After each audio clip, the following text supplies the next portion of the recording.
Mighty West Indies को ढेर कर दिया है हमने।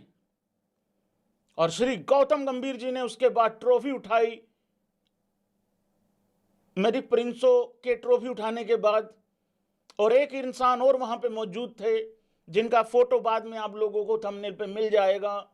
One and only mister real god Rajiv Shukla ji. Rajiv Shukla ji जहां होते हैं समझ लो वहां पे हवा पानी रहने लायक जगह है। अगर राजीव शुक्ला जी कहीं पे नहीं है समझ लो वो जगह रहने लायक नहीं है। राजीव शुक्ला जी हर उस अचीवमेंट पे मिलेंगे जहां पे भारत ने मतलब कुछ मतलब वो करा हो, मतलब उस तरीके से, ठीक है।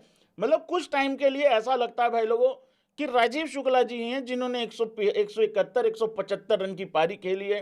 कई बार तो ऐसा लगता है भैंस की आंख रन आउट में तुम यशस्वी जायसवाल को गलत बोलते हो, कई बारी तुम गिल को गलत बोलते हो। मुझे तो लग रहा कि इस दिन राजीव शुक्ला जी का नाम आने वाला है भाई लोगों बीच में। राजीव शुक्ला जी ने एक और बात बहुत बड़ी बोल दी है आज। कहा है कि ऐसा नहीं है कि रोहित शर्मा और विराट कोहली का ये ऑस्ट्रेलिया टूर आखिरी होगा। वो ये तो बकवास बातें, बकवास खबरें हैं।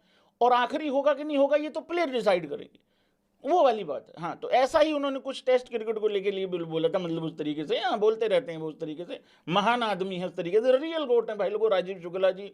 आज भी वहां पे खड़े हुए थे। एक बार तो ट्रॉफी ऐसे पकड़ के खड़े थे, मेरी प्रिंसों ने पहले सामने देखा कैमरे में, फिर राजीव शुक्ला जी की तरफ देखा। छोड़ दे राजीव शुक्ला जी, तू छोड़ दे, अरे भाई मैं कप्तान हूं, मैं कप्तान बना हूं, छोड़ दे। वो छोड़ ही नहीं रहे थे ट्रॉफी। पता नहीं क्या कन्वर्सेशन चल रही थी भाई दोनों के बीच में, लेकिन रियल गोट हैं राजीव शुक्ला जी, ये बात तो भाई लोगों आप लोगों को माननी पड़ेगी। सबसे पहले भाई लोगों क्या लेके आए, रिपोर्ट कार्ड लेके आ जाएं। मुझे ऐसा लगता है सबसे पहले एक स्टैट आप लोगों को दिखाना बहुत जरूरी है।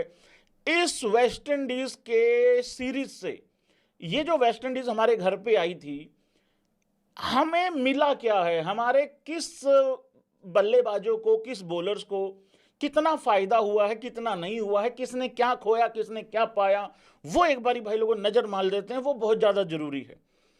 Test average of Indian players before West Indies series और आफ्टर वेस्ट इंडीज सीरीज में क्या अंतर आया है, क्या फर्क आया है, वो एक बारी भाई लोग यहां पे जरा देख लेते हैं, जो कि बहुत जरूरी है। यशस्वी जायसवाल पहले 50.20 50.20 का एवरेज था, 51.65 का एवरेज हो गया है, इंक्रीज ही हुई है। उसके बाद वाशिंगटन सुंदर का 44.23 था, उससे पहले 44.76 हो गया, लिटिल बिट ऊपर हुआ है, क्योंकि बल्लेबाजी भी ऐसा नहीं है कि सारा का सारा काम उसी ने खींच रखा था।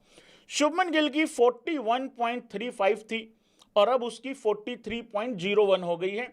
हालांकि जब वो बल्लेबाजी करने आया, जब बल्लेबाजी करने आया था उसकी, और जब वो बल्लेबाजी कर रहा 43.68 थी, लेकिन मेरी परंसो जज्बाती हो गई थी, आगे बढ़ के छक्का मारने के चक्कर में, फिनिशेस ऑफ इन स्टाइल करने के चक्कर में धरी गई। ये लोग दामाद जी से सीखते ही नहीं है। दामाद जी अगर कल से चुपचाप खड़े हैं, कोई कारण होगा ना उसका यार भैया, समझते नहीं, मोटिवेशन नहीं लेते हैं ये। तो शुभमन गिल की 43.0 है, 01 है, और जो कि बहुत अच्छी एवरेज है भाई लोगों। एक टाइम अभी थोड़े दिन पहले यार भाई यार उसका 34-35 था। उसके बाद रविंद्र जडेजा की भी इंप्रूवमेंट हुई है भाई, 37.72 था, अब 38.73 हो गया है। जुरेल का तो बहुत मैसिव जो है वो एवरेज ऊपर गई है, 36.42 था, अब 47.77 है ध्रुव जुरेल का। केएल राहुल का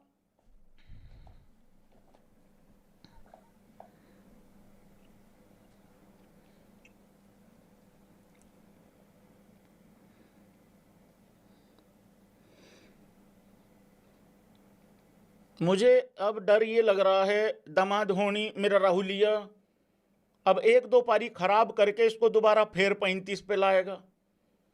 भाई दामाद जी अपना मैनेज कर लेते हैं खुद, अब वो 36.55 तक चले गए हैं। अब मुझे ये है कहीं दो पारियां बैक टू बैक खराब आके ये फिर 34-35 पे ना गिर जाए।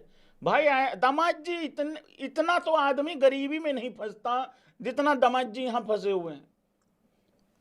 भाई देखो, मैं एक मोटिवेशन दूंगा दामाद होनियों पे।